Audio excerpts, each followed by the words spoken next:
हसवा की खोटिया में दुई करइलवा, एक बांसुरी एक बांस जी। माई की कोखिया में दुई जन में, एक बहिन एक भाई जी।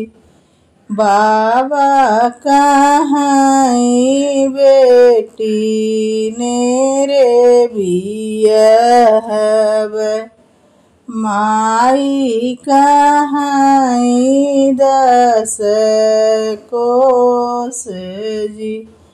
भैया कहाँ बहिनी काशी बियहब, नीति उठी करियुआ स्नान जी। बाबा कहाँ बेटी नीति उठियायु, माई कहाँ छठाए समास जी। भैया कहाँ बहिनी काज परोजन, भौजी कहाँ कवन काम जी।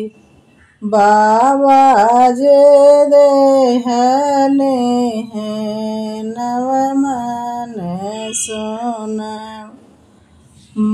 माई जे लहरा पटोरे जी।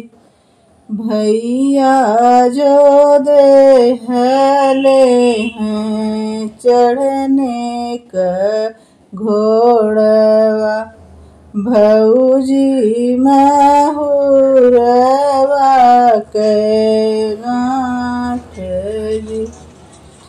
बाबा कई सोनवा में 9 दिन खावे, फटी जई है लहरा पटोर जी।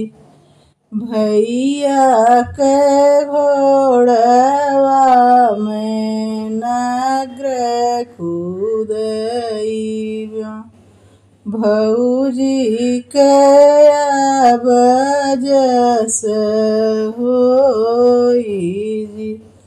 भौजी के अब जस होई जी।